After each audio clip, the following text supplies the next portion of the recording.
Hello, BookTube. I've got some new arrivals for you here. Not quite the racket of unboxing, but still books that are fairly new, will probably be new to you, might be of interest to you. In fact, some of them might be more of interest to you than they are to me. So I thought we'd go through them. We'll just pretend that they're brand new. I'm looking at this list, and there's only one of these that I've actually read, and even it is brand new. It's coming out today or tomorrow. This first one is an anthology. It's called Stewards of the Earth, Christianity and Creation Care. The introduction is by Lauren Wilkinson, and the pieces range over the last 50 years. They are essays from various authors about the ecological duties of believing, practicing Christians. That's where the title comes from, the idea that the faithful are called upon to be stewards of creation. In other words, they can't despoil it for their own free will. They're enjoined in Genesis to be caretakers. I've often had Christians come back to me with that phrase or that terminology, that reference, when I'm ranting about human irresponsibility when it comes to the environment. And I'm not 100% sure that I like this phrase any better than I like the absence of it. Steward of the earth is still in control. It still belongs to them. They're not servants. They are in charge. And that kind of attitude, I guess we need it now, because if any kind of wild biome is going to live on Earth, it's going to be because humans allow it to and help it to work to make it live. Otherwise, the gigantic sprawling waste dump outside of Barrow, Alaska, seems to go on forever, and that has formerly proud and wide-ranging animal species come just to scavenge desperately, eat plastic in order to get the scrapings of bologna that happen to be on the plastic, that sort of thing. Otherwise, that will be the whole world. So all for stewardship, we'll see. It's an anthology, so you can expect that some of the pieces will be better than others. This next one is also an anthology. This is by or is it? No, this is not an anthology. It sure seems like it. It's a history. I don't have a sheet on this, I don't think. Oh, wait, yes, I do. Yes, I do. This comes out on the 12th of February, so Tuesday. Or is that Tuesday? What is today? Well, next week. It comes out next week. And this is Penn Journeys, Memoir of Literature on the Line, by Joanne Leadham Ackerman. No idea why there's no article. No idea why this is just memoir and not a memoir or the memoir. But let's see here. The year 2021 marked the centenary of Penn International and English Penn, and 2022 marks the centenary of Penn America, Penn France, and many other Penn centers around the world. For a century, Penn, that stands for Poets, Essayists, and Novelists, has brought together writers to celebrate and share literature and to defend those who write. Penn has laid the foundation for a global community of writers who seek out facts, celebrate the creative imagination, and champion freedom of expression.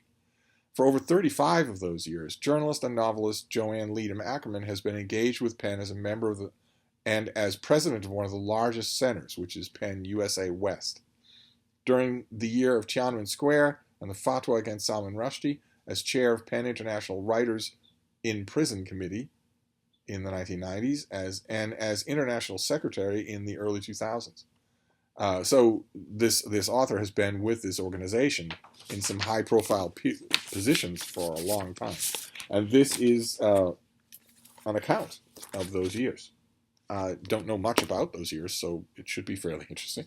Okay, then next we get to the one of these that I have read, and for my sins, I am going to reread it now that I have the finished copy. This comes out on March 22nd, and it is by Andre Henry, and it's called All the White Friends I Couldn't Keep. I won't block the bean here for as long as she agrees to stay in the window. When the rallying cry Black Lives Matter was heard across the world in 2013, Andre Henry was one of the millions for whom the movement caused a political awakening and a rupture with some of his closest relationships with white people. As he began using his artistic gifts to share his experience and perspective, Henry was aggrieved to discover that many white Americans, people he called friends and family, were more interested in debating whether racism existed or whether Henry was being polite enough in the way he used his voice. In this book, the author explores how the historical divides between black people and non-black people are expressed through our most mundane interactions, and why this struggle won't be resolved through civil discourse, diversity hires, interracial relationships, or education. So if you thought correctly that any of those things would help, you were wrong. They're not enough for this author. What he wants is, what we need is a revolution, one that moves beyond symbolic progress to disrupt systems of racial violence and inequality in tangible, creative ways. That's the pub sheet. That's not the author. The author goes a lot further than that in the course of this book, which the answer to the explanation for the title, all the white friends I couldn't keep, the long unspoken subtext of that is because I insisted on calling them white supremacist, sheet-wearing, Klan-level, active, vicious racists, and they didn't like it. It's not a question of me doing that and then changing the subject so that we can watch the game together or go out for dinner. I wanted more than that. In these old and treasured relationships of mine, I wanted more than that. I wanted not only for them to hear me and then change the subject, I wanted them to agree with me that they are monsters. Horribly bigoted monsters. And why? Because I'm a bigoted monster. Because the author believes that white and vicious, active, hateful white supremacists are the same thing. The author believes that those two things are the same. That if you're born with white skin, you have all of those personality quirks and intellectual biases already built in. You can't escape them. You have an inborn defect of a moral nature that is signaled by the color of your skin. Stop me if that sounds familiar. And he goes on in the course of this book to it is the most, first of all, he knows everything. And the reason why he loses white friends and no black friends is because all black people think exactly the same way. No black people would disagree with him, and if they do, like Kanye West, then they aren't really black. He determines that. So you might be thinking, well, you reach a certain age, if you're like, for instance, a tenured Rutgers professor, and maybe you have, a potbelly and a white beard and a bald head. Maybe if you've been teaching classes all your life, then you would get to the point where you would think that you alone can dictate reality and tell your friends that not only do they have to be okay with you calling them a racist to their face and to their parents' face, but that they have to like it. You might be thinking, well, if the author's reached that point in his life, then, maybe I might not agree with it, but maybe it's understandable. You reach that point, you get tenure, you've been teaching for 50 years, you start to believe that you can call the shots on anything. Yeah, that's our author. He's 12. And he is 100% certain that he knows everything, about everything. Fortunately, most of the things in the world, in the universe, in the history of the universe, aren't really important. It isn't really worth bothering knowing anything about them. It's really just race relations between these two colored skins. That's the thing that really means anything. Nothing else really does. So you want to misrepresent history for the whole course of your little book? You want to flagrantly, deeply insult everyone in your audience? Go right ahead. Yep, because you know best. You know everything.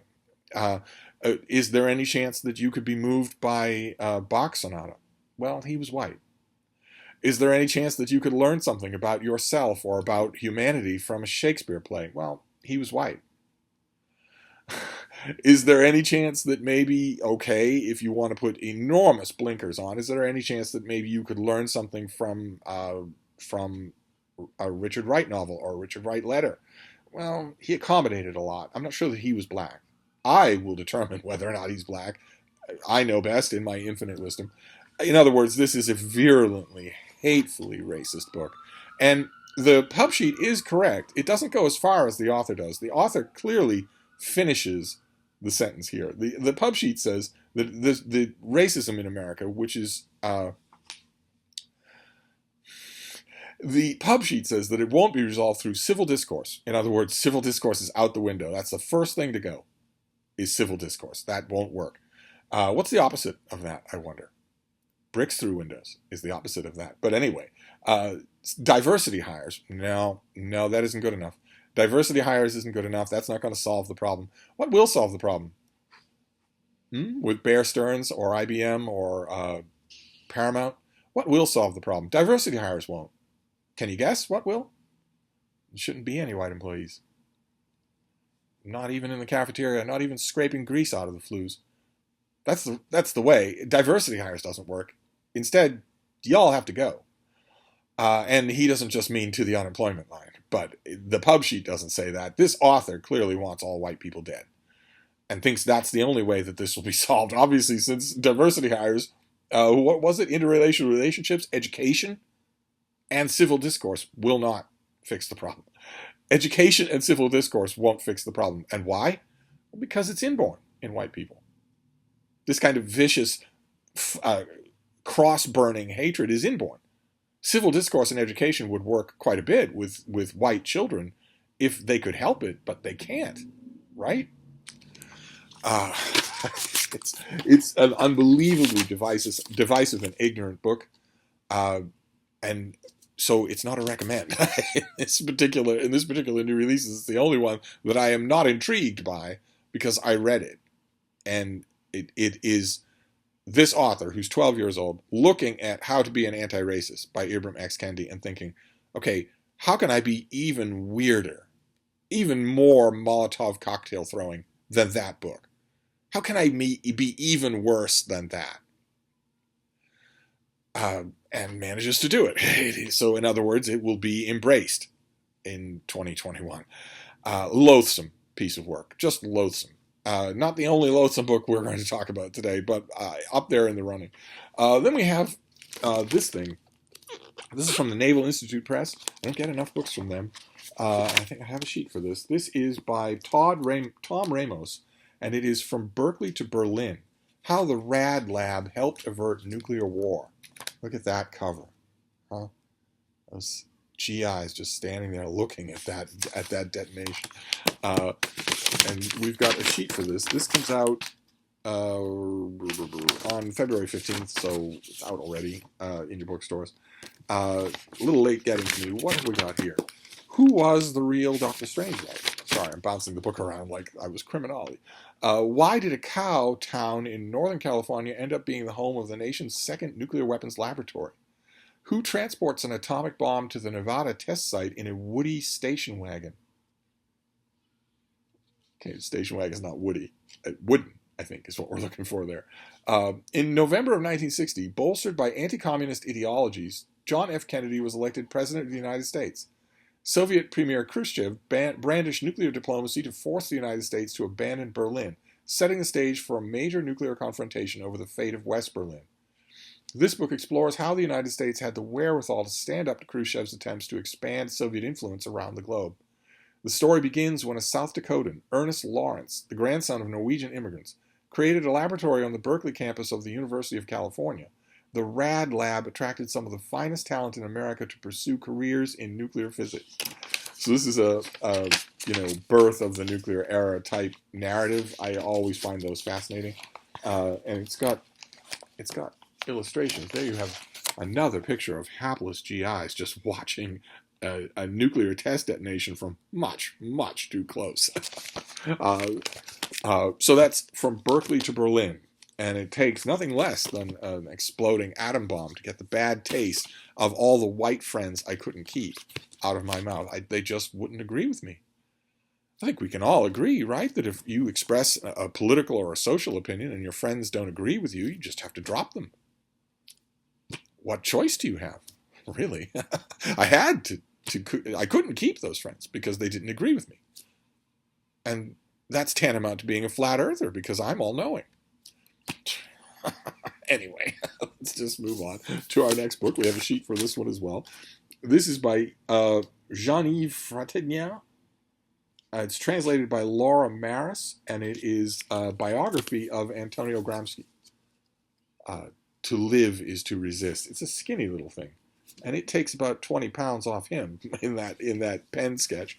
But it's the first biography of this author that I have read in a long time. So let's see what we have here for a date. This is out already in your bookstores. This is from the University of Chicago Press. And this is an in-depth biography of Italian intellectual Antonio Gramsci, which casts new light on his life and writing, emphasizing his unflagging spirit even in the many years he spent in prison. It's insightful, maybe, but it's not in-depth, right? It's 150 pages. One of the most influential political thinkers of the 20th century, Gramsci has left an indelible mark on philosophy and critical theory. His innovative work on history, society, power, and the state has influenced several generations of readers and political activists. But his thinking is scattered across thousands of notebook pages he wrote while he was imprisoned by Italy's fascist government from 1926 until shortly before his death. To guide readers through his life and works, this author offers an accessible, compelling, and deeply researched portrait of an extraordinary figure. And naturally, I am thinking of that extraordinary figure, thanks to my current obsession, only through the eyes of Mussolini, who they had a typically and predictably checkered relationship. Mussolini called him a Sardinian hunchback, but he did note that it was obvious that the man was incredibly intelligent. It didn't stop him from running afoul of Mussolini's fascists, but it's all I can think about. I will read this. I'm late to the party. This is already in bookstores, but I'll read it and find out a lot of the other side of the story. And then we have we'll finish up with a pretty thing here. I don't have a pub sheet for this, but judging from the rest of these, I'm assuming this is out already. This is Drawn to Birds by Jenny Goiter, G-E-U. See, this is a problem when you put your author name in script on the cover. It's harder to read. G-E-U-D-E-R, Gooter. This is Drawn to Birds. And it is a lovely book by a naturalist and an author about birds. It's about birds, but it's also meant to be a gentle encouragement to you to maybe try your own hand at drawing a bird. Something I've never been successful at all. There is a self-portrait of the author with a sparrow sitting there. And the book just goes on and on. You takes you through the anatomy of a bird. Their eyes, their claws, their nest, their birds, their eggs, takes you through their various zones of inhabitation, and then goes birding by season. And the whole of it is filled with the author's artwork. Just filled with it. And I am, of course, there are also guides to various birds in various kinds of plumage. I am a sucker for bird books. I love them anyway, just dearly, dearly love them.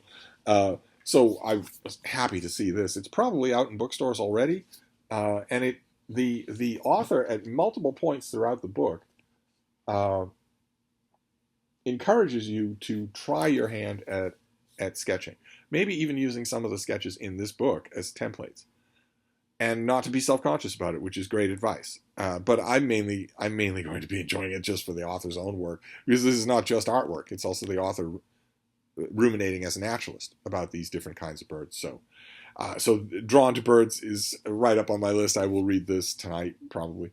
So we have Drawn to Birds. We have To Live is to Resist, an intellectual biography of Antonio Gramsci. We have From Berkeley to Berlin, about a wacky lab at Berkeley at the dawn of the atomic era. We have All the White Friends I Couldn't Keep. I tried. Some reason they just didn't like being insulted. That's all. They didn't like being called a racist, having me call their mother a racist, their grandmother a racist. They didn't like it. Their 2-year-old daughter. I'm sorry. Civil discourse and education won't work. She's born that way. There's nothing you can do about it. It's the same as her eye color. It just has to be eradicated. Oh, you mean the prejudice has to be eradicated? Well, the prejudice is inextricable from the skin color. So, I won't say or write anything that will get my book pulled from stores, but it's not that big a jump for you to intuit that I really think your 2-year-old daughter has to die. There's really no other way.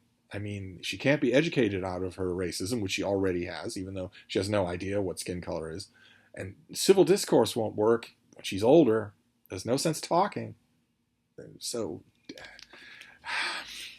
at one point in the book, he is never he is never at a loss for how to turn any situation into his own victimization, his own personal victimization. So at one point in the book, it would be hilarious if ideologues like him weren't going to try real hard to kill people like me. At one point in the book, he mentions that whenever he did insult a friend, say, well, I'm sorry that you're a cross-burning, hood-wearing racist. I'm sorry about that. I wish we could stay friends. If you just agree and wholeheartedly echo me, then maybe we can stay friends in a way. I'll be watching my back, of course, but maybe we can. And he notes at one point in the book that when his former friends, when he did that to them, they just left. They just went silent. So that all the effort of continuing that relationship was thrown on him. It was like they expected him to do all the work.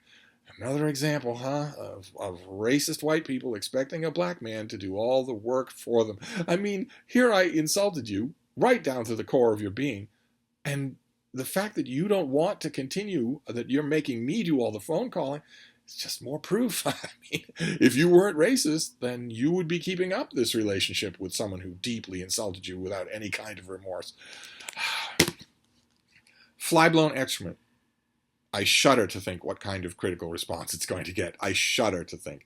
I know for sure that it will either be tacitly ignored by the major venues or it will be hyperbolically praised. There's no way that a major venue could run a critical review of this book.